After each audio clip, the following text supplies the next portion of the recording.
So, Mickey and Minnie, Laurel and Hardy, Desi and Lucy, Fred Astaire and Ginger Rogers, Holmes and Watson, Lennon and McCartney, Penn and Teller, Simon and Garfunkel, Siskel and Ebert, Sonny and Cher, Mulder and Scully, the actor, not my dog, Kirk and Spock. The list could go on and on and on of duos, both fact and fictional, who would not have been the same without each other, who ultimately made each other better, who combined incredible talents together to make an even bigger, bolder talent. Now, of course, in many of these instances, one or both of them were talented enough, skilled enough to have made a name for themselves if they'd decided to strike out alone. But there's just something about who they were when they were together and part of a duo. I mean, think about it. Paul McCartney has gone on to be one of the greatest artists of all time. But what would his path have looked like had he not spent his formative years writing and arguing with John Lennon? Fred Astaire and Ginger Rogers, both incredible dancing talents on their own, but when their powers combined, it was magical. There was something transformative about watching the two of them dance together that just wouldn't quite have been there if they had been dancing alone. I mean, even wandering into the fictional world, Holmes and Watson, Mulder and Scully, all immensely skilled in their fields, all could have done very well on their own, but with their partners, with those that balanced out their eccentricities and quirks, with those that understood what they were saying before words were even spoken. That was when they became not just good, but brilliant. When we have the right partner, we bring out the best in each other. Somehow, whether it's in your marriage or your friendships or in your work partnerships, when you find the right person to balance you out, who understands what you're saying even when you're not saying it properly, who seems to always follow the train of your thoughts even if that train happens to be heading off the rails, when you find that person, wondrous things can happen. Not only do you end up realizing more of who you are because of them, but somehow you're able to do more, be more, strive for more, because at the end of the day, you aren't seeking to go it alone and fight by yourself. No matter what, when you have that ride or die partner by your side in any aspect of your life, things can end up being practically magical. Something innate in our human nature, in the very bones of creation, that we balance each other out and help each other when we have someone by our side. It's something that even Jesus, the Son of God, the ultimate example of someone who probably could have succeeded even if he lone wolfed it, knew and sought out before even remotely considering beginning his ministry on earth. I mean, think about what has happened over the last few weeks in our gospel messages. Jesus has emerged out of Nazareth, grown into adulthood, and seems to be ready to begin his ministry. Now, the first thing that happens is that he goes down to John and is baptized in the Jordan, and at that moment, his entire trajectory could be sealed. The very skies themselves open up, and the voice of God declares, "This is my Son with whom I am well pleased." From that moment on word of mouth alone, Jesus could have gone around Galilee as a solo, itinerant preacher and still managed to write the gospel story as we know it. People would have been curious. They would have followed along behind him. They would have wanted to know what exactly is the deal with this son of Nazareth who also has been declared the Son of God. And what does Jesus do? Once he returns from his wilderness journey, does he just go around and start preaching? No. He goes down to the lake shores of the Sea of Galilee. He wanders around Bethsaida and finds people in boats and people sitting under fig trees, and he begins building his inner circle. From the very beginning, Jesus realizes that he cannot do this alone either. Even more vital to this story, he realizes that these men that he is seeking to call his future disciples, they cannot heed his call alone either. In every call story that we have heard over the last 2 weeks, none of the disciples are called in isolation. Last week, Philip found Nathanael, and that was only after John and Andrew had found Philip himself. And now this week, the call to discipleship continues to be a ministry of pairs. Jesus approaches these boats, these men, and he calls them together. He doesn't just call Simon. He doesn't just call Andrew. He doesn't even call them individually, but at the same time. He literally looks at both of them together and tells them to follow him. And so they drop their nets together. They leave the business that they share in order to follow together. And sure, maybe one time could be a coincidence, but then Jesus continues along the lakeshore, and there are James and John, and the same thing happens. It isn't James, follow me, and then John, follow me. It is James and John, follow me.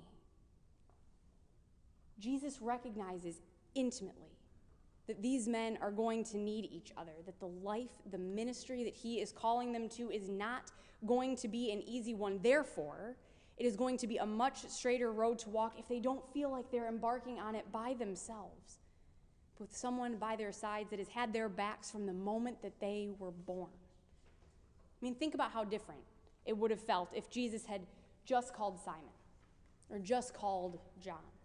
Imagine them both having to drop their nets and not only walk away from their work, but walk away from their brothers, their business partners. Imagine what it would have been like for them to embark on this new and scary and utterly unknown life with nothing familiar by their sides. Imagine having to take those first steps away from a well-known, well-loved life by yourself. And imagine how different it had to have felt taking those steps with your brother's feet falling into line right next to yours.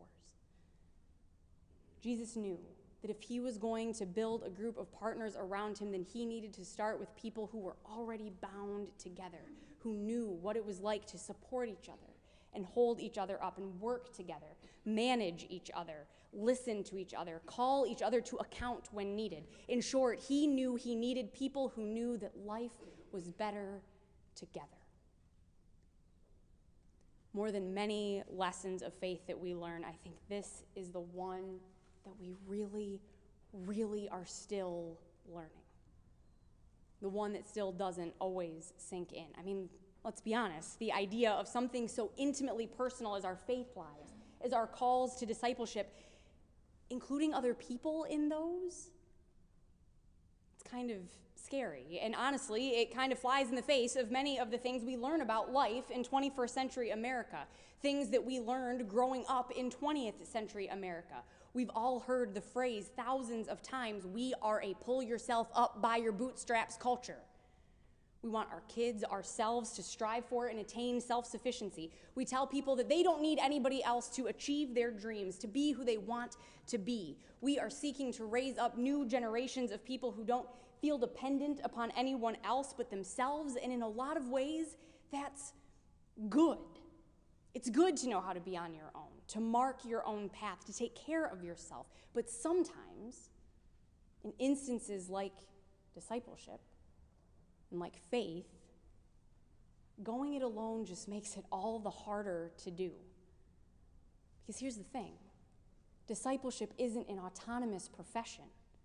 Discipleship isn't a go-it-alone business. I think maybe that's why Jesus chose to start his inner circle with fishermen, with men who came from a profession that they could not do on their own. Hauling out a massive net of fish was not something you could do by yourself.